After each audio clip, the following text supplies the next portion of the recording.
হতে পারে এখান থেকে উঠার আগেই মালাকুল মউত চলে আসতে পারে। আজকের রজনী বিদায়ের রজনী হয়ে যেতে পারে, শেষ রাত আজকের রাত হয়ে যেতে পারে। অনেক মাহফিল জীবনে আমি করলাম, অসংখ্য বক্তার ওয়াজ আপনারা শুনলেন। আমার জন্য জীবনের শেষ ওয়াজ হয়ে যেতে পারে, আপনার জন্য জীবনের শেষ ওয়াজ হতে পারে। এই মাহফিলে যারা আপনারা বসলেন, যদি একটা বিষয় মাথায় করে নিয়ে যেতে পারি, এখান থেকে উঠতে দেরি হবে, যিনি মাফ করে দিতে দেরি করবেন না তিনি কে? এক নম্বরের বিষয় হচ্ছে মান ক্বালা লা ইলাহা ইল্লাল্লাহ খালিসান মিন কলবিহি আও নাফসিহি, মন থেকে যদি কালেমা পড়েন, মন থেকে যদি কালেমা পড়েন, যদি মন থেকে কালেমার উপরে চলেন, কালেমার জন্য পরীক্ষা আসলে জীবন দিবেন, কালেমার পথ ছাড়া যাবে না। এই হিম্মত আর সাহস নিয়ে কালেমার উপরে যদি টিকে থাকেন, চক্ষু বন্ধ হতে দেরি হবে। হারামাহুল্লাহু আলাইহিন নার,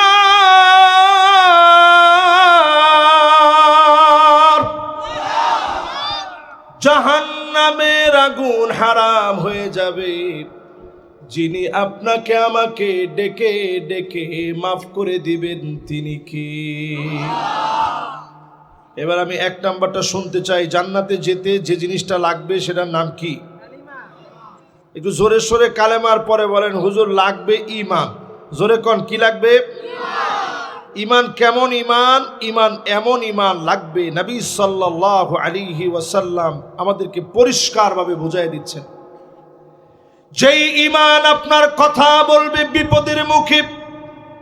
সাহাবীর নাম সাদ ইবনে মুআয, 30 বছর বয়সে কালেমা পড়লেন। আওয়াজ করে বলেন কয় বছর বয়সে? সাহাবীর নাম সাদ বিন মুআয, 30 বছর বয়সে কালেমা পড়লেন। 36 বছর বয়সে ইন্তেকাল করলেন। ঈমানের বয়স মাত্র 6 বছর। যেদিন সাদ বিন মুআয রাদিয়াল্লাহু তাআলা আনহু ইন্তেকাল করলেন, আল্লাহর নবী এমন ভাবে দৌড় দিয়েছে, সাহাবায়ে কেরাম দৌড়ায় পারে না নবীজির সঙ্গে। এত স্পিডে নবীজি যাচ্ছে, আল্লাহর নবীকে সাহাবীরা বলে, ও নবী এত তাড়াতাড়ি কেন যাচ্ছেন? নবীজি বলেন, আমার সাদ এমন ছিল, আমরা যদি আগে যেতে না পারি, ফেরেশতারা আমাদের আগে সাদের বাড়িতে পৌঁছায়া যাবে। 70,000 ফেরেশতা জানাজার নামাজের ভিতরে হাজির হলেন। আকাশের দুয়ার আল্লাহ খুলে দিলেন। আল্লাহর আরশটা একজনের মৃত্যুতে কেঁপে উঠেছে। সাদ বিন মুআয ছিল তার নাম। আল্লাহর নবী নিজে জানাজার নামাজ পড়ালেন। এই কথা না বাবা, কিসের কথা? दिल দিয়ে শুনতে হবে। जो बात दिल से निकलता ও বাত দিল পর আসর করতা, যেটা দিল থেকে বলা হয় এটা দিলে গিয়ে আসর করে। ও আর শুনলেন, থাক ভণ্ডামি দরকার নাই। না ও এমনি ভালো ছেলে, আমার খুব মহব্বত করে, যেন কাছ থেকে দেখতেছে, মাঝে মাঝে একটু একটু কথা বলতেছে। তো কথা বলা যাবে না, একটু আল্লাহকে ডাক দিয়ে বলেন আল্লাহু আকবার। আচ্ছা, এবার আমি সাদিকুর রহমান আজহারি যদি বলি, আমার ইমানের বয়স কত, আমি কি পাইছি কর? এতদিন হয়েছে আমি ঈমান আনছি, আমার ঈমানের বয়স অনেক দিন হয়ে গেছে, কিন্তু ঈমানের দাবি কি পূর্ণ করছে? সাহাবীর ঈমানের বয়স মাত্র 6 বছর। আল্লাহর আরশে পাক কেঁপে উঠেছে, ইহতাজ্জাতিল আরশ, আল্লাহর আরশটার ভিতরে একটা কম্পন লেগে গেছে। 70,000 ফেরেশতা নেমে আসছে। জানাজার নামাজ নবীজি নিজে পড়ালেন, দুটা চোখের পানি নবীজি নিজে ছেড়ে দিলেন। নবীজির দাড়ি বেয়ে বেয়ে চোখের পানিগুলা পড়তেছে। হাত্তা বাল্লাল আরদ, জমিনের ভিতরে টপ টপ করে নবীর চোখের পানি পড়ে। সাদ বিন মুআজ এমন সাহাবী, আল্লাহ পাক এত যে সাহাবীকে ভালোবেসে ফেলেছে, নবীজি যখন কবরস্থ করলেন, আল্লাহ পাক কবরের দৃশ্য নবীজিকে মাঝে মাঝে দেখাতেন। নবীজি বলতেন, যদি তোমরা একদিন দেখতে, দুনিয়াদারি সব তোমরা ভুলে যেতে, দাফন কাফন সব ভুলে যেতাম। একদিন যদি কবরের দৃশ্য আপনি দেখতেন, সব দুনিয়াদারি আপনাকে ভুলায় দেওয়া হতো। নবীজি কবরের দৃশ্যটা এমন ভাবে দেখলেন, সাদ বিন মুআজকে কবর এমন একটা চাপ মেরেছে। এরপরে সাহাবায়ে কেরাম সবাই তখন আল্লাহু আকবার বলে চিৎকার দিচ্ছিলেন, কবর আবার বড় হয়ে গেছে।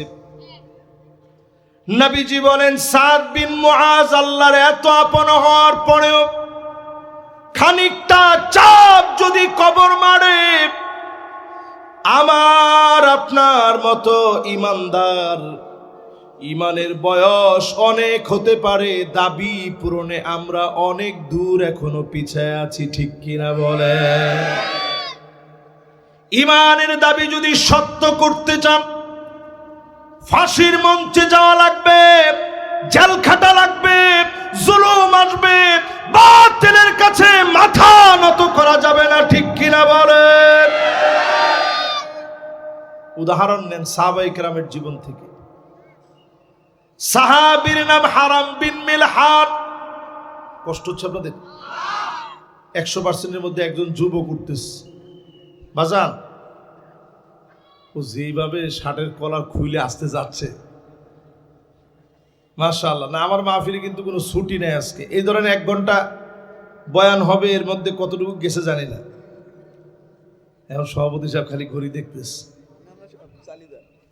উনি আমার ফোনে যে সময় দাওয়াত দিছে, তখনও বলছে, হুজুর আপনারা দিব 9টায়।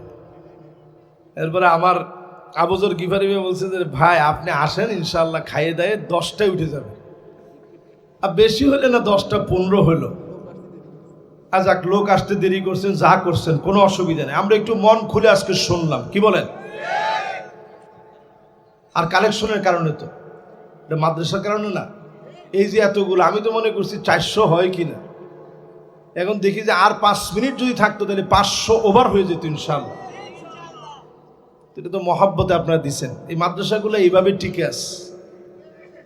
আপনারা এটা মনে করেন না যে মাদ্রাসাগুলোতে আমরা দেই, মাদ্রাসাগুলো টিকে আছে, এটা আপনি আখিরাতের একটা বাসা করতেছেন, ঠিক কিনা বলেন? এই যে মাদ্রাসা আজকে দিচ্ছেন, নবীজি সাল্লাল্লাহু আলাইহি সাল্লাম মাদ্রাসাতুল আরকাম,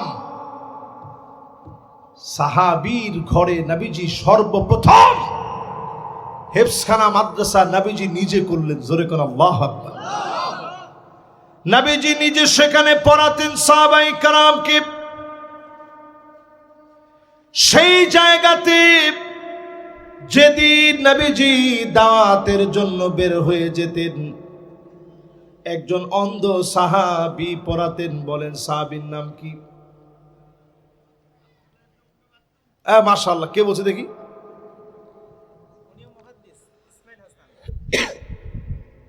মাশাআল্লাহ, লিল্লাহি তাকবীর। বলেন মুহাদ্দিস সাহেব নামটা একটু জোরে বলেন। মাশাআল্লাহ, মুহাদ্দিস ইসমাইল হাসান ভাই, আব্দুল্লাহ বিন উম্মে মাকতুম। যার নামে আল্লাহ কোরআন কারীমে এত সুন্দর আয়াত নাজিল করছে, আবাসা ওয়া তাওয়াল্লা। নবীজি আপনি অন্ধ সাহাবীর দিকে মনোযোগী হন, নেতাদের চিন্তা বাদ দিয়ে দেন, এরা তেমন কাজে আসবে না। প্রতিবন্ধী অন্ধ সাহাবী দিনের কাজে আসবে, বলেন আল্লাহু আকবার। কারে দিয়ে আল্লাহ কাজে লাগায়? এই অন্ধ মানুষকে দিয়ে নবীজির প্রতিষ্ঠান পরিচালিত হয়েছে, জোরে করে আল্লাহু আকবার। তো এরকম আজকের যে প্রতিষ্ঠানের জন্য আজকে অর্থগুলো উঠানো হলো, একজন ছাত্র পাগড়ি নিয়েছে এবং প্রতিষ্ঠান বলেছে যদি আর একটা অথবা 2টা মাস সময় পেত 4-5টা ছেলে পাগড়ি নিত। আল্লাহ যেন এই ছাত্রদের জেহেন জাকাওয়াতকে বৃদ্ধি করে দেন, পড়েন আমিন। তাহলে আমরা 8টা পয়েন্টে কথা বলবো। কয়টা? প্রথমটা হচ্ছে ঈমানের দাবি সত্য করা লাগবে। বলছিলাম হারাম বিন মিলহানের কথা। দাওয়াত দিতে গেলেন কাফিরের কাছে, তেমন কঠিন কোন দাওয়াত না। আসলিম তাসলাম, ইসলাম গ্রহণ করেন শান্তি পাবেন। কথাটা কি খুব কঠিন না সহজ কথা? কিন্তু এই সহজ কথার দাওয়াত যখন কাফেরের সামনে দেওয়া হলো, কাফের 1 সেকেন্ড দেরি করে নাই, তরবারি কোষমুক্ত করলো। সাহাবী খালি অপেক্ষা করতেছে, মনে হয় আমার এখনই আঘাত করবে। কিন্তু মুসলমানরা কখনো ভীরু কাপুরুষ ছিল না। সাহাবী স্টিল দাঁড়ায় আছে, একটা ঘাত করেছে তরবারি দিয়ে, দরদর করে রক্তগুলা ঝরে ঝরে পড়ছে, মাথা ফেটে চৌচির হয়ে গেছে। হারাম বিন মিলহান আল্লাহকে একটা ডাক দিয়েছে, ফুস্তু রব্বিল কাবা, ও কাবার মালিক আমি বিজয়ী হয়ে গেলাম। কাফের তরবারি দিয়ে আঘাত করেছে, শরীর দিয়ে রক্ত ঝরছে, মাথা দিয়ে টপ টপ করে রক্ত পড়তেছে। এই রক্ত আমার বিজয়ের নিশানা। এখনো তাকায় দেখবেন দারসুল কোরআনের ভিতরে যারা পিঠে রক্তাক্ত করে, এই রক্ত বিজয়ের নিশানা, ঠিক কিনা বলেন? খবরদার, রক্ত নিয়ে খেলা এটা মুসলমানের কাজ না, এটা ঈমানের দাবি নয়। সুতরাং আমরা যারা মুসলমান, ঈমানের দাবি পূরণার্থে ঈমানের পরীক্ষা আসবে, দেওয়া লাগবে। এই পরীক্ষায় যারা বিজয়ী হবে তাদেরকে যিনি বিজয়ী বানাবেন তিনি কে? 1 নাম্বারটা শেষ, বাকি আছে কয়টা? 2 নাম্বারে প্রিয় ভাইরা আমার, যেই লোকটা 5 ওয়াক্ত নামাজ পড়বে, ওয়াক্ত মতো সময় মতো সুন্দর করে ওযু বানায়া, যে লোকটা 5 ওয়াক্ত নামাজ পড়বে, সহিহ হাদিস বলছে হারামাহুল্লাহু আলাইহিন নার,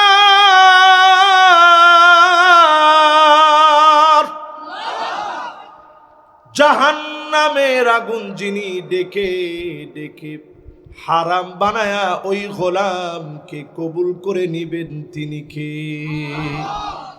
এবার আমি প্রশ্ন করি প্রিয় ভাইরা আমার, যারা আমার সামনে বসা, এই মাহফিল যারা শুনছেন, বাংলাদেশে বলা হয় 90% মুসলমান। আমরা ছোট কালে শুনতাম 95% মুসলমানের দেশ বাংলাদেশ। এই যে একজন মুরব্বী বলছে, হুজুর আমি শুনছি 96%।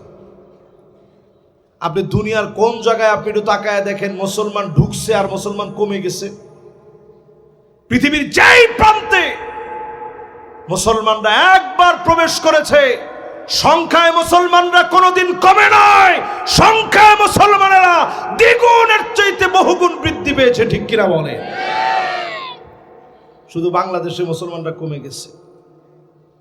বিগত 16 বছরের মাস্টার প্ল্যানিং করে মাস্টার প্ল্যানের অংশ বিশেষ আমার দেশে মুসলমানের সংখ্যা কমানো হয়েছে, যাতে করে সংখ্যালঘু আর সংখ্যাগরিষ্ঠ বলে একটা সংঘাত যেন তৈরি করা যায়, কোঠা যেন বৃদ্ধি করা যায়।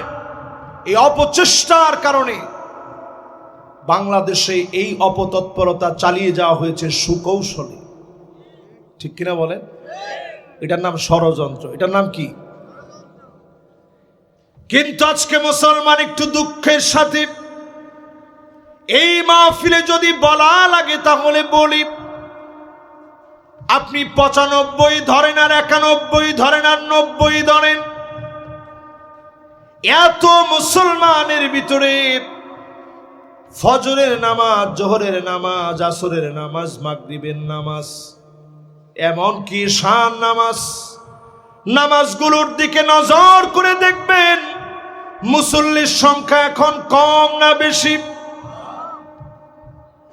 কি বলেন? কম না? না, বেশি যারা বলছেন এরা তো হুঁশে নাই। একটু মিলায় দেখেন আপনি, বাংলাদেশ নামক দেশে মাহফিলের সংখ্যা কম না বেশি? মাহফিল দিন দিন বাড়ছে, মসজিদ বাড়তেছে, দাওয়াতি তাবলীগের মেহনতের কাজ বাড়ছে, পীর সাহেবদের কাজ বাড়তেছে, জামাতের কাজ বাড়তেছে, সবার কাজ বাড়ার পরেও মসজিদের ভিতরে মুসল্লি বাড়তেছে না। এটা হচ্ছে আখিরি জামানার আলামত। 1450 বছর আগে নবীজি বলে গেছেন, হাত্তা তুত্তাখাদাল মাসাজিদু তুরুকা, মসজিদের সামনে দিয়ে মুসলমান হেঁটে হেঁটে চলে যাবে, নামাজ পড়ার জন্য মুসল্লিরা আসবে না। আজকে একটু মিলায় দেখেন, মসজিদের সামনে দিয়ে হেঁটে হেঁটে চলে যায়, নামাজের জন্য প্রবেশ করে না এমন মুসলমান আছে না নাই? সংখ্যা কেমন হবে? না 100 জনের মধ্যে কত হবে? দেখছেন? তাহলে 95, 90 যা বলতেছেন ওইটা আমরা নাই বললাম। যদি ধরেন 80 জন লোক 100 জনের মধ্যে এখনো নামাজ না পড়ে, তাহলে এই দেশে কেমনে আপনি কোরআনকে এস্টাবলিশ করবেন? আল্লাহর কোরআনকে যদি এস্টাবলিশ করতে হয়, লোকদেরকে নামাজি হওয়া লাগবে। ঠিক কিনা বলেন? তাহলে 2 নাম্বার লাগবে নামাজ। কি লাগবে? ইমানের পরে নামাজ লাগবে মুসলমান। আপনি যদি বিমানের মধ্যে থাকেন নামাজ লাগবে, তার মানে আপনি আকাশপথে 36,000 ফিট উপরে আছেন, ওইখানে নামাজ লাগবে। জমিনে নামছেন, নামাজ লাগবে।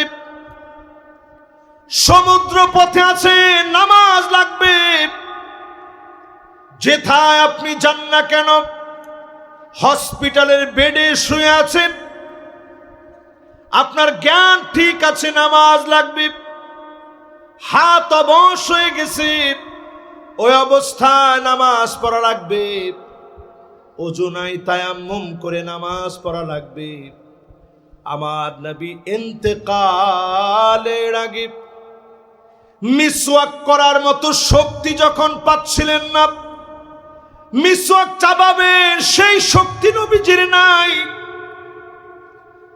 এমন সময়ে নবীজি যে নসিহত করে গেলেন, আল্লাহর নবী বারবার বললেন, আসসালাহ আসসালাহ আসসালাহ, নামাজ নামাজ নামাজ। এই নামাজ যদি সুন্দর হয়ে যায়, কবরের ভিতরে যখন রাখা হবে, কবরটা অন্ধকার হয়ে যাবে।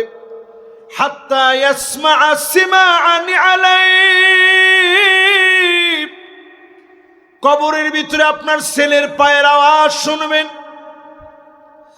আপনার আত্মীয় স্বজন বন্ধু বান্ধবের পায়ের আওয়াজ শুনবেন।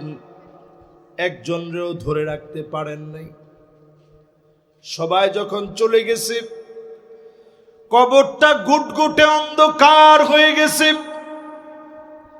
সেই কবরের ভিতরে লোকটা তাকায় দেখবে নূরুন ওয়া বুরহানুন ওয়া নাজাহ,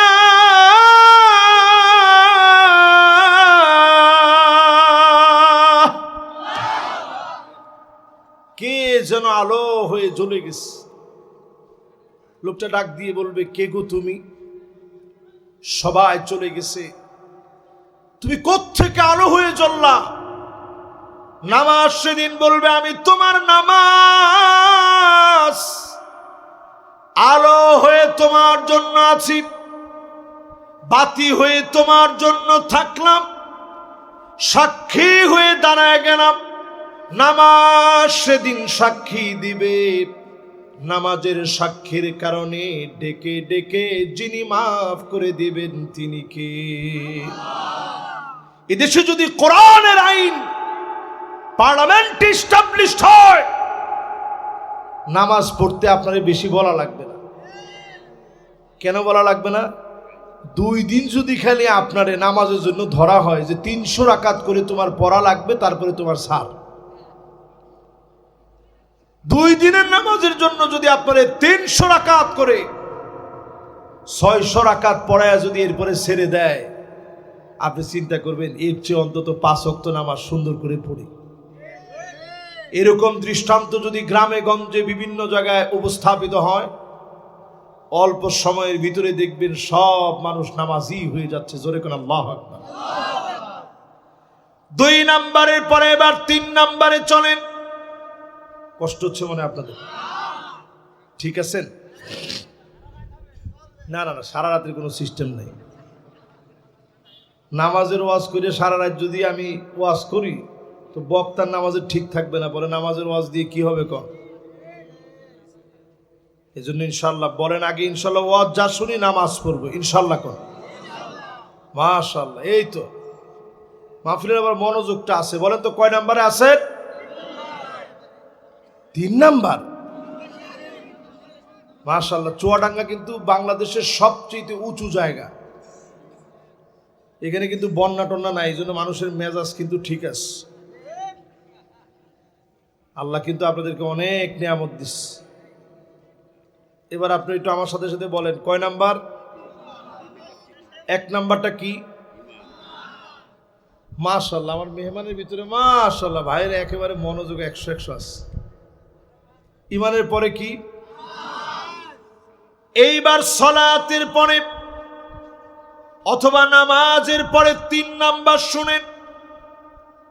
জাহান্নামের আগুন যদি হারাম বানাতে চান, 3 নাম্বারে যেটা প্রয়োজন, মানিত বাররাত কদামাহু ফি সাবিলিল্লাহ। হাদিসের ভিতরে আসছে আল্লাহর হাবিব বলেন, তুমি যদি তোমার পাটাকে ধুলায় মলিন বানাও, ধুলায় যদি মলিন বানাও, পায়ের ভিতরে যদি দিন কায়েমের জন্য ধুলাবালি লাগাতে পারো, হারামাহুল্লাহু আলাইহিন নার। জাহান্নামের আগুন যিনি হারাম বানায় দিবেন তিনি কি? দিন কায়েমের তলে ধুলা লাগানো লাগবে। দিন কায়েমের তলে দিন প্রতিষ্ঠার জন্য ধুলা বালি লাগানোর অর্থ হলো সময় দেওয়া লাগবে। প্রয়োজনে দিন কায়েমের জন্য যেথায় রক্ত দেওয়া দরকার, বুকের তাজা রক্ত ঢেলে দেওয়া লাগবে। ঠিক কিনা বলেন? এই পরীক্ষা যদি আপনি দিতে পারেন সামান্য সময়, এটাকে বলা হয় সময় দান। এই সময় দান যদি আপনি করতে পারেন, সাআতাও ওয়া সাআ, দুনিয়ার জন্য অনেক সময় দিলেন, খানিকটা সময় যদি দিনের জন্য দিতে পারেন, দিনের প্রয়োজনে দিনের ডাকে যদি খানিকটা সময় দিতে পারেন, আপনার জন্য যিনি জাহান্নামের আগুন হারাম বানায় দিবেন তিনি কে? আজকে ফিলিস্তিনের দিকে তাকান মুসলমান, সারা পৃথিবী আজকে সাক্ষী দিচ্ছে। আরব দেশ জড়িত হয়ে ফিলিস্তিনের মুসলমানদেরকে ইহুদিদের সঙ্গে মিলে মেরেছে। ঠিক এখন বললেন না? একটু জোরে কোন ঠিক? তাকায় দেখেন বিগত 2023 থেকে নিয়ে 2025 পর্যন্ত 1,40,000 মুসলমান শহীদ হয়েছে। কত মা তার ইজ্জত হারিয়েছে, কত বোন তার ইজ্জত হারিয়েছে। ছোট ছোট বাচ্চাগুলার পেট পিঠের সঙ্গে লেগে গেছে, কঙ্কাল সার হয়ে গেছে। আজকে মুসলমানের পিঠ দেওয়ালে ঠেকে গেছে। দুঃখজনক সত্য, মুসলমানের পক্ষে বলার মতো মুসলমান এখন পাওয়া যায় না। আমরা ছিলাম বুনিয়ানুম মারসুস, সীসা ডালা প্রাচীরের মতো। সেই সীসা ডালা প্রাচীর এমন হওয়া দরকার ছিল, কাজাসাদিন ওয়াহিদ, একটা দেহের মতো হবে। মাথা ব্যথা হলে সারা শরীর যেমন জিমায় পড়ে, আবার ফিলিস্তিন মার খেলে সারা মুসলমানরা ফিলিস্তিনের পক্ষে বলবে। কিন্তু আজকে দুঃখজনক সত্য, মুসলমানরা ফিলিস্তিনের পক্ষে বলে নাই। আমার বাংলাদেশের দিকে তাকায় দেখেন, এত দূরে হওয়ার পরেও আমার বাংলাদেশ, আমার ছোট ছোট বাচ্চারা, আমার তরুণেরা ফিলিস্তিনকে ভালোবাসে। ঠিক কিনা বলেন? এ দেখেন, এখানেও যদি আপনারা খুঁজে দেখেন, অনেকের গলার মধ্যে এখনো ফিলিস্তিনের ফ্ল্যাগ পাওয়া যাবে, পতাকা পাওয়া যাবে। কার কার কাছে আছে দেখি? একজনও নাই। ভাই একটু দাঁড়ান তো দেখি। দেখেন, মাশাআল্লাহ, বসে। কত দূরে ফিলিস্তিন, কিন্তু তার ভালোবাসা আমার বক্ষে আমরা ধারণ করে রেখেছি। দুইজন উঠতেছেন, কি কারণ ভাই? না না না, বেশিক্ষণ ওয়াজ চলবে না তো। ওয়াজ ইনশাল্লাহ এই তো আর আধা ঘন্টা। আমি তো ওয়াজ নিছি আজকের ডেটে,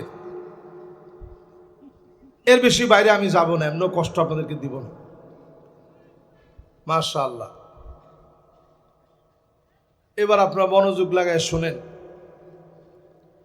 যেই ফিলিস্তিন কাজকে আপনি এমন দেখতেছেন, আকরু দারিল মুমিনিন, এই ফিলিস্তিন মুসলমানদের ঠিকানা হয়ে যাবে হামাগুড়ি দ্বীপ। এই ফিলিস্তিনের দিকে মুসলমানেরা যাবে। আগামী দিনের বিজয়ের ক্যান্টনমেন্ট যিনি ফিলিস্তিনকে বানায় দিবেন, তিনি কে? ফিলিস্তিন হবে আগামী দিনের বিজয়ের সেনানিবাস। দিক দিগন্তে আওয়াজ ছড়ায় যাবে, বাতিল পালায় যাওয়ার সুযোগ পাবে না।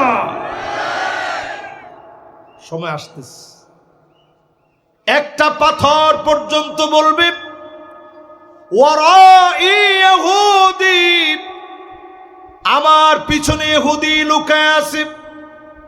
ওইখানে গর্দান উড়ায় দিবে, সঙ্গে সঙ্গে ইহুদিকে মেরে ফেলা হবে। একমাত্র বলবে না গরকদ নামক একটা গাছ, আর সব সাক্ষী দিবে। ইহুদিদের বিপক্ষে সেদিন দাঁড়ায় যাবে।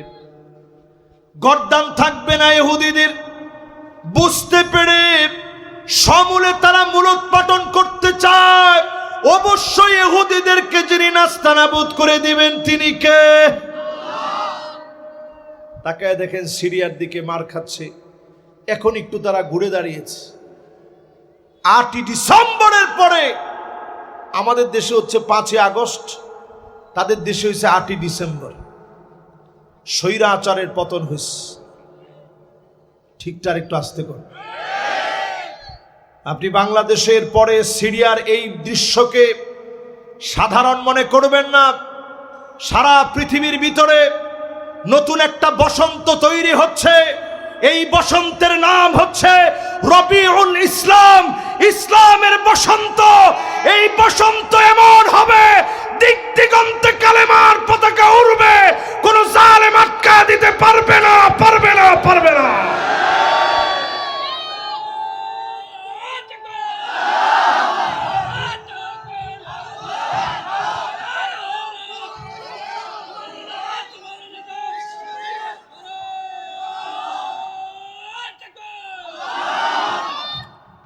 এই বসন্তের ভিতরে নেতৃত্ব দিচ্ছে আমার দেশ বাংলাদেশ। জোরে কোন আল্লাহু আকবার। এটা শোনার পরে আপনার কাছে একটু কেমন কেমন মনে হয়েছে না যে হুজুর কোন কি বাংলাদেশ নেতৃত্ব দিবে কেমনে? নেতৃত্ব শুধু দিচ্ছে তা নয়, আগামীর পৃথিবী যারা লিড করবে এদের মধ্যে অনন্য ভূমিকা রাখবে আমার এই দেশ, ছোট্ট দেশ বাংলাদেশ। জোরে কোন আল্লাহু আকবার। এই জন্য প্রিয় ভাইরা আমার, আগামীর পৃথিবীতে নবীজি বলে গেলেন সেই সময় থেকে নিয়ে এই সময় পর্যন্ত 5টা শাসন আসবে। আওয়াজ করে বলা রাখবে কয়টা শাসন? 5টা শাসনের ভিতরে প্রথম শাসনটার নাম হবে তাকুনু ফীকুম আন-নবুওয়া, নবুয়তের শাসন। এই শাসনটা কেমন? নবীজি বলতেছেন নবুয়তের শাসনটা নবীদেরকে আল্লাহ দিবেন, ঠিক কিনা বলেন? তাহলে পৃথিবীতে কি আর কোন নবী আসবে? এই শাসন এই পৃথিবীতে আর সম্ভব না, শেষ। 2 নাম্বার শাসন এই পৃথিবীতে আসবে সুম্মা তাকুনু খিলাফাতান আলা মিনহাজি নবুওয়াতিন, নবুয়তের পরে যে শাসন আসবে ওই শাসনের নাম খিলাফতের শাসন, খুলাফায়ে রাশিদিনদের শাসন। 32 বছর 6 মাস ধরে শাসন চলেছে। একটা টাকা দুর্নীতির দায় কোনো অমুসলিম দাবি করতে পারে নাই, ঠিক কিনা বলে? আর আমাদের দেশে তাকায় দেখেন 16 বছর যারা চালিয়েছে তাদের একজনে এত পরিমাণ টাকা নিয়ে ভাগছে যে লোকে 337 বছর যদি প্রতিদিন 1 টাকার নোট, আরে না 337 বছর 1 টাকার নোট যদি 2 কেজি পরিমাণ চাবায়া খায় ভাত মনে করে, তারপরেও এত পরিমাণ টাকা মেরে দিছে, টাকা খেয়ে শেষ করতে পারবে না। কি খাস? ওমা কি কয়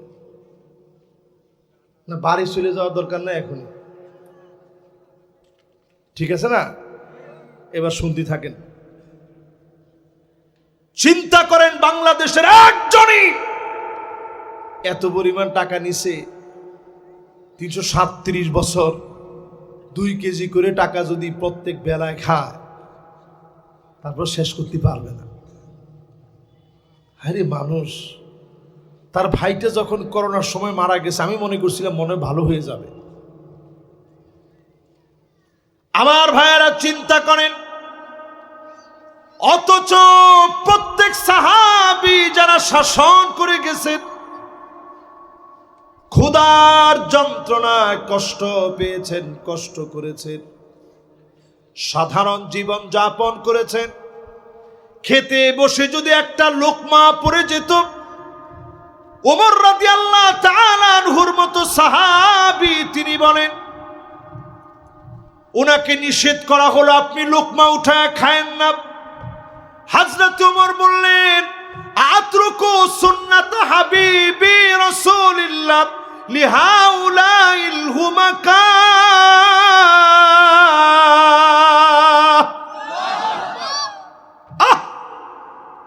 এই সমস্ত আহম্মকদের জন্য আমি কি আমার রসুলের একটা সুন্নত ছেড়ে দিব? এটা হতে পারে না। আমার রসুলের একটা সুন্নাত এই সমস্ত আহম্মক বড় বড় পণ্ডিতদের চাইতে আমার কাছে অনেক অনেক বেশি। জোরে করে আল্লাহু আকবার। এবার আসুন আমার ভাইয়েরা 3 নাম্বারটার একটু বোঝাই। এই পৃথিবীতে 5টা শাসন আসবে। প্রথমটার নাম হবে নবুয়তের শাসন, দ্বিতীয়টার নাম হবে খুলাফায়ে রাশিদিনদের শাসন, তৃতীয়টার নাম হলো সুম্মা তাকুনু মুলুকান আবদান। রাজতন্ত্র আসবে এই পৃথিবীতে। দুনিয়ার ভিতরে রাজতন্ত্র এখন তেমন কয়েকটা দেশ ছাড়া নাই, বিদায় প্রায়। ইংল্যান্ডে আছে, সৌদি আরবে আছে, এখনো দুবাই আছে, জর্ডানে আছে, জাপান টাপান সহ কিছু জায়গায়, মালয়েশিয়ায় কিছু আছে, কিন্তু সারা ওয়ার্ল্ড থেকে বিদায় প্রায়। নবীজি বলছেন এরপরে আরো একটা শাসন সমসাময়িক একসাথে লাগানো দেখবা, যেটা রাজতন্ত্র থেকে তৈরি হওয়া।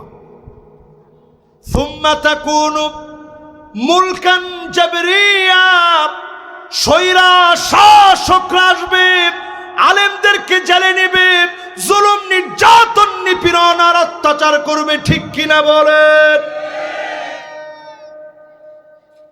এবার একটু আপনি হিসাব মিলিয়ে দেখেন, রাসূল 1450 বছর আগে হাদিসের ভিতরে যে শব্দ বলে গেছেন, আল্লাহ নবী বলে গেছেন সুম্মা ইয়ারফাউহা আল্লাহ, সময় আসবে এমন আল্লাহ যখন জালেমদেরকে টেনে উঠায় নিবেন, এমন ভাবে নাস্তানাবুদ হবে, এমন ভাবে তারা নিঃশেষ হবে, এমন ভাবে তারা শেষ হয়ে যাবে। আল্লাহ যেদিন টান দিবেন গরম ভাত থেকে যাবে, জালেমেরা খেয়ে যেতে পারবে না। পারছে? এখানে আলেম ওলামা আছে, আপনাদের শব্দটা বোঝার কথা। সুম্মা ইয়ারফাউ আল্লাহ, মুহাদ্দিস যিনি আছেন, আল্লাহ উঠায় নিবে টান দিয়ে। আল্লাহ যেদিন টান দিয়ে উঠায় নেয়, ওই দিন ফেরাউন নবী মুসা আলাইহিস সালামের সাথে পারে না, ওই দিন নমরুদ পারে না, হামান পারে না, কারুন পারে না, 90 স্বৈরাচারীরাও পারে নাই। আগামী দিনেও যদি কেউ জুলুম করে পারবে না। কথা কি বুঝে আসে আপনাদের? 4 নাম্বারটা মোটামুটি আপনাদের বুঝে না আসলেও বুঝে নেন। না না না, বুঝবেন তো সবাই, বুঝবেন না মানে? এবার 5 নাম্বারটা বুঝেন, রাসূলুল্লাহর হাদিস, এটা বোঝা লাগবে আপনার। 5 নাম্বারে আল্লাহর হাবিব বলেন, এরপরে 4টা দেখার পরে নতুন একটা সমাজ আসবে। সুম্মা তাকুনু খিলাফাতান আলা মিনহাজি নবুওয়াতিন, আল্লাহর নবীর দেখানো পথ মত অনুযায়ী আবার কোরআনের রাজ কায়েম হবে। এজন্যই বলি 54 বছরে সব দেখা শেষ, সামনে হবে আল কোরআনের বাংলাদেশ। নবীজি এটা বলে একেবারে চুপ হয়ে গেলেন। সুম্মা সাকাত, হাদিসের মধ্যে স্পষ্ট আসছে সুম্মা সাকাত। আবার এই পৃথিবীতে বাবা নড়াচড়া করা যাবে না, এত লোক আসলে গেলে তো আমার মনোযোগ নষ্ট হয়ে যাবে, কনসালটেশন ব্রেক হবে। এবার আমরা একেবারে শেষ দিকে আসি, বেশিক্ষণ না, যতই আপনারা ধরেন আর বোঝান। আমি তো বেশিক্ষণ ওয়াজ করার বক্তা না, আমি পয়েন্ট ওয়াইজ কথা বলতে পছন্দ করি। এটা বলা শেষ হলে হয়তো শেষ, এই 5টা শেষ। ছিলাম 3 নাম্বারে, খেলা আছে আপনাদের। জাহান্নামের আগুন হারাম করার জন্য 4 নাম্বার যে কাজ লাগবে, নবী আলাইহিস সালাম ইরশাদ করে গেছেন, মান শাবা শাইবাতান ফিল ইসলাম, ইসলামের জন্য, দ্বীনের জন্য চুলগুলা পাকায়া ফেলেছেন, কষ্ট করেছেন, জুলুম সহ্য করেছেন, দিনের পর দিন নিজের খেয়ে নিজের পরে দাওয়াত দিয়েছেন। তাবলিগ জামাতের সাথী ভাইরা আছে না? কে কে চিল্লা দিচ্ছেন হাত তুলেন তো দেখি। মাশাআল্লাহ, এই দেখেন মেহনতের সাথী, মাশাআল্লাহ, হাত নামা। যারা সাথী ভাই কাজ করেন, নিজের খেয়ে নিজের পরে দিনের দাওয়াত দেন, কোনটারে ছোট করে দেখার সুযোগ নেই। এই হাদিস কোনো দলের জন্য নির্দিষ্ট করে বলা হয় না, কিন্তু যারা ইসলামের কাজ করেন সব আমার আমাদের এবং আমরা মিলেই ইসলাম, ঠিক কিনা বলে? খালি মনে করেন যে না আমি একলা, এই একলা একলা করতে করতে এখনো যদি খালি মারামারি করতে থাকেন, সামনের দিন কিন্তু এমন ভয়াবহ হবে আপনি চিন্তা করতে পারবেন না। মাথার টুপি নিয়ে আপনি ইখতিলাফ করবেন তো অনেক দূরের কথা, আপনার কল্লা থাকবে না, টুপি নিয়ে ইখতিলাফ করার সময় পাবেন না, ঠিক কিনা বলে? এই জন্য সোজা হওয়া লাগবে না, সেই সময় ইনশাল্লাহ আসবে না, ইনশাল্লাহ বলে। এখন একটা সুন্দর সময় বাংলাদেশে চলছে, এই সুন্দর সময়টারে কাজে লাগানোর চেষ্টা করেন। আপনার জীবনের কাজগুলো করে ইসলামের কাজ করতে গিয়ে যারা মাদ্রাসায় সময় দিলেন দিন কায়েমের জন্য, অর্থ দিলেন, শ্রম দিলেন, মেধা দিলেন, এই জমিনে দিন কায়েমের জন্য যারা কষ্ট করলেন, শ্রম দিলেন, মেধা দিলেন, রক্ত দিয়ে যারা এই জমিনের দিন কায়েমের চেষ্টা করেছে, ফাঁসির মঞ্চে গিয়েছে, দিনের তরে যারা কষ্ট করেছে, সহ্য করেছে, সবর করেছে, নবী আলাইহিস সালাতু ওয়াস সালাম বলেন জাহান্নামের আগুন যিনি হারাম বানায় দিবেন তিনি কে? কত নাম্বার শেষ ভাই? জোরে কর। এবার এই চারোটা একটু আপনাদের কাছ থেকে আমি পড়া শুনতে চাই। নাম্বার 1 জোরে, নাম্বার 2, নাম্বার 3,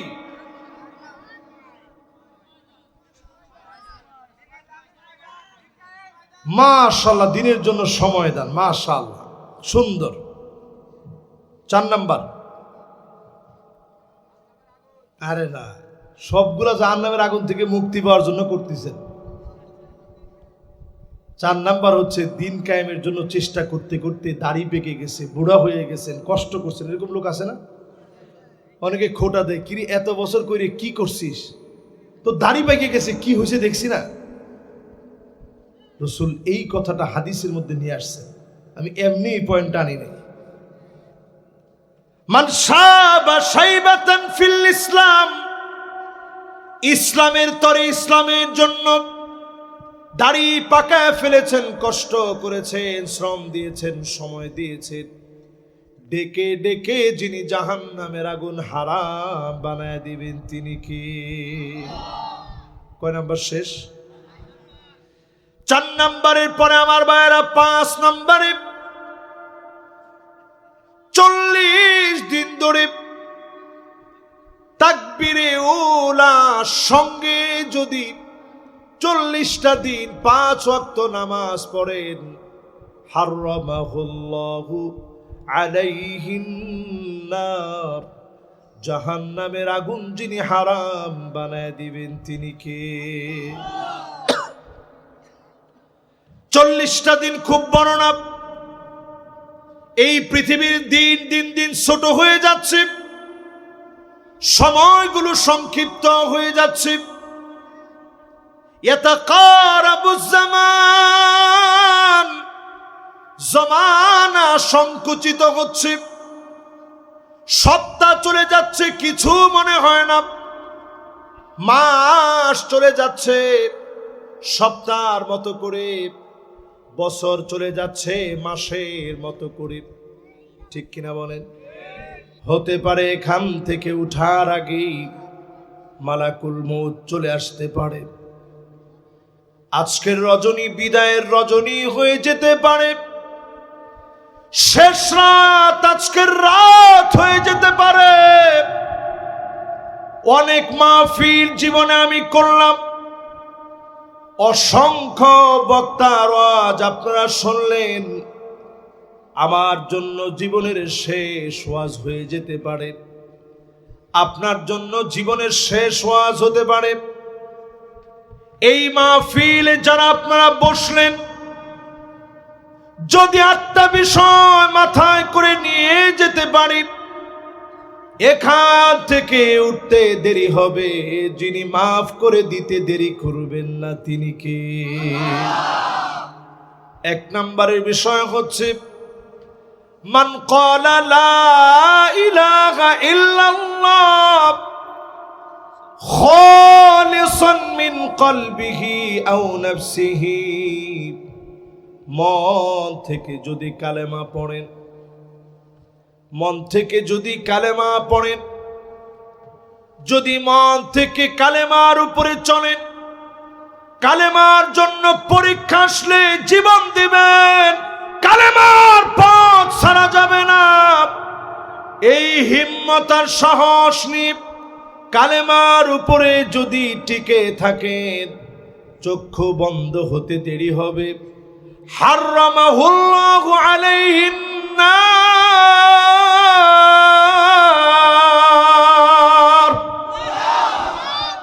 জাহান্নামের আগুন হারাম হয়ে যাবে। যিনি আপনাকে আমাকে ডেকে ডেকে মাফ করে দিবেন তিনি কি?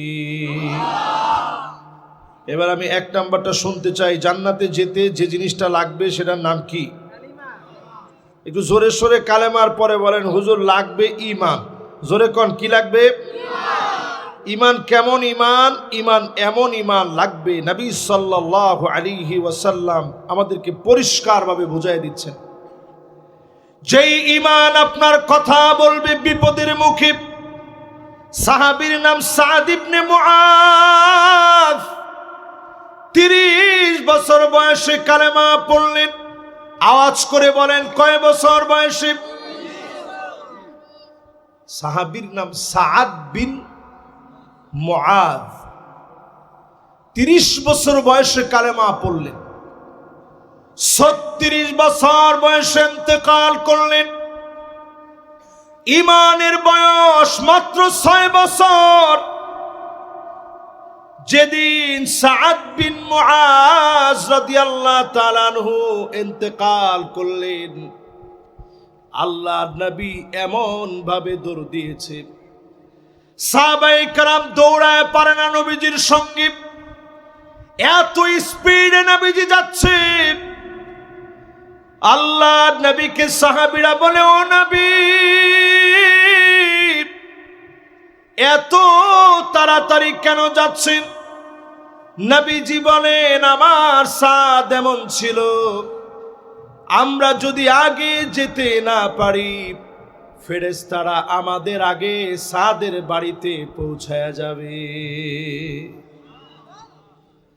70,000 ফেরেশতা জানাজার নামাজের ভিতরে হাজির হলেন।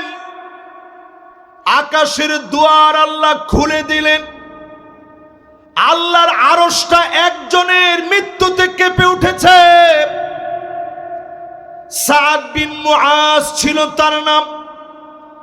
আল্লাহর নবী নিজে জানাজার নামাজ পড়ালেন। এই কথা না বাবা, কিসের কথা? দিল দিয়ে শুনতে হবে। जो बात दिल से निकलता ও बात दिल पर असर करता, যেটা দিল থেকে বলা হয় এটা দিলে গিয়ে আসর করে। ওয়াজ শুনলেন, থাক ভণ্ডামি দরকার নাই না, ও এমনি ভালো ছেলে, আমার খুব মহব্বত করে, যেন কাছ থেকে দেখতেছে, মাঝে মাঝে একটু একটু কথা বলতেছে। তবে কথা বলা যাবে না, একটু আল্লাহকে ডাক দিয়ে বলেন আল্লাহু আকবার। আচ্ছা, এবার আমি সাদিকুর রহমান আজহারি যদি বলি, আমার ঈমানের বয়স কত? আমি কি পাইছি কোন? এতদিন হয়েছে আমি ঈমান আনছি,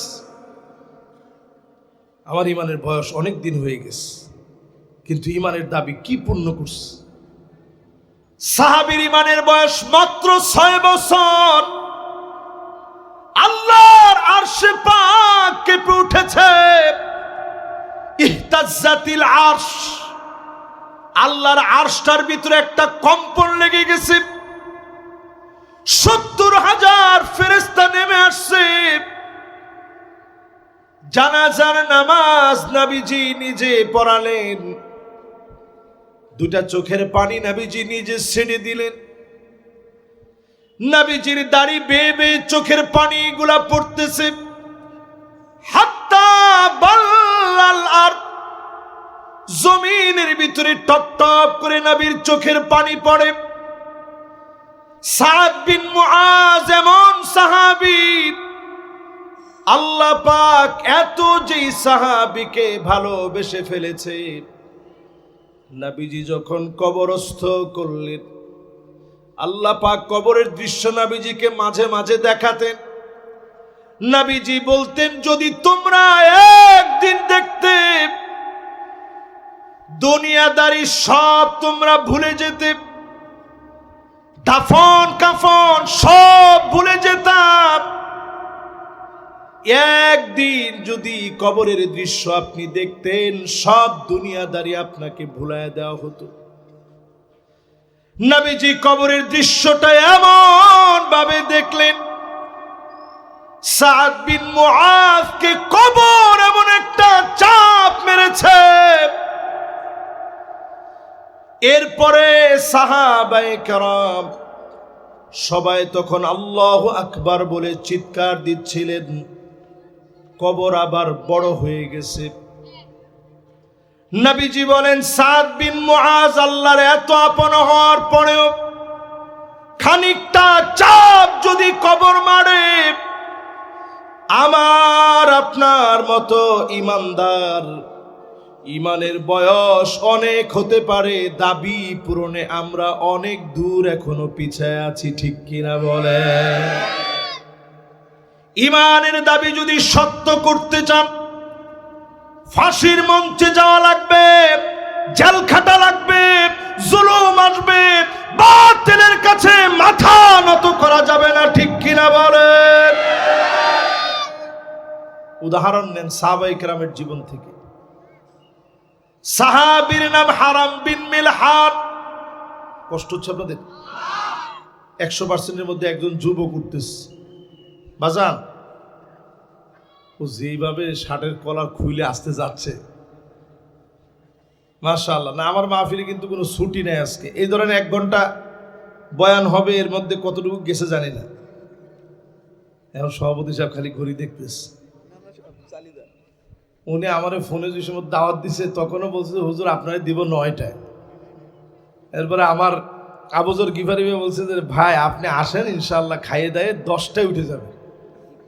আর বেশি হলে না 10টা 15 হলো। আজ এক লোক আসতে দেরি করছেন, যা করছেন কোনো অসুবিধা নেই, আমরা একটু মন খুলে আজকে শুনলাম, কি বলেন? আর কালেকশনের কারণে তো, এটা মাদ্রাসার কারণে না। এই যে এতগুলো, আমি তো মনে করছি 400 হয় কিনা, এখন দেখি যে আর 5 মিনিট যদি থাকতো তাহলে 500 ওভার হয়ে যেত ইনশাআল্লাহ। এটা তো মহাব্বতে আপনারা দিচ্ছেন। এই মাদ্রাসাগুলো এইভাবে টিকে আছে। আপনারা এটা মনে করেন না যে মাদ্রাসাগুলোতে আমরা দেই, মাদ্রাসাগুলো টিকে আছে, এটা আপনি আখিরাতের একটা বাসা গড়তেছেন, ঠিক কিনা বলেন? এই যে মাদ্রাসা আজকে দিচ্ছেন, নবীজি সাল্লাল্লাহু আলাইহি সাল্লাম মাদ্রাসাতুল আরকাম, সাহাবীর ঘরে নবীজি সর্বপ্রথম হেফজখানা মাদ্রাসা নবীজি নিজে করলেন। জোরে কোন আল্লাহু আকবার।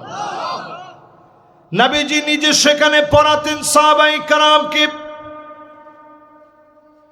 সেই জায়গাতে যেদিন নবীজি দাওয়াতের জন্য বের হয়ে যেতেন, একজন অন্ধ সাহাবী পড়াতেন। বলেন সাহাবীর নাম কি? মাশাআল্লাহ, কে বলছে দেখি?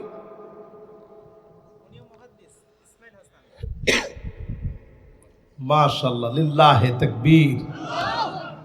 বলেন মুহাদ্দিস সাহেব নামটা একটু জোরে বলেন। মাশাআল্লাহ, মুহাদ্দিস ইসমাইল হাসান ভাই। আব্দুল্লাহ বিন উম্মে মাকতুম। যার নামে আল্লাহ কোরআন কারীমে এত সুন্দর আয়াত নাজিল করছে, আবাসা ওয়া তাওয়াল্লা। নবীজি আপনি অন্ধ সাহাবীর দিকে মনোযোগী হন, নেতাদের চিন্তা বাদ দিয়ে দেন, এরা তেমন কাজে আসবে না। প্রতিবন্ধী অন্ধ সাহাবী দিনের কাজে আসবে। বলেন আল্লাহু আকবার। কারে দিয়ে আল্লাহ কাজে লাগায়? এই অন্ধ মানুষকে দিয়ে নবীজির প্রতিষ্ঠান পরিচালিত হয়েছে। জোরে করে আল্লাহু আকবার। তো এরকম আজকের যে প্রতিষ্ঠানের জন্য আজকে অর্থগুলো উঠানো হলো, একজন ছাত্র পাগড়ি নিয়েছে, এবং প্রতিষ্ঠান বলেছে যদি আর একটা অথবা 2টা মাস সময় পেত 4-5টা ছেলে বাকি নিত। আল্লাহ যেন এই ছাত্রদের জেহেন জাকাওয়াতকে বৃদ্ধি করে দেন, পড়েন আমিন। তাহলে আমরা 8টা পয়েন্টে কথা বলবো। কয়টা? প্রথমটা হচ্ছে ঈমানের দাবি সত্য করা লাগবে। বলছিলাম হারাম বিন মিলহানের কথা। দাওয়াত দিতে গেলেন কাফিরের কাছে, তেমন কঠিন কোন দাওয়াত না। আসলিম তাসলাম, ইসলাম গ্রহণ করেন শান্তি পাবেন। কথাটা কি খুব কঠিন না সহজ কথা? কিন্তু এই সহজ কথার দাওয়াত যখন কাফেরের সামনে দেওয়া হলো, কাফের 1 সেকেন্ড দেরি করে নাই, তরবারি কোষমুক্ত করলো। সাহাবী খালি অপেক্ষা করতেছে, মনে হয় আমার এখনই আঘাত করবে। কিন্তু মুসলমানরা কখনো ভীরু কাপুরুষ ছিল না। সাহাবী স্টিল দাঁড়ায় আছে, একটা ঘাত করেছে তরবারি দিয়ে, দরদর করে রক্ত গুলা ঝরে ঝরে পড়ছে, মাথা ফেটে চৌচির হয়ে গেছে।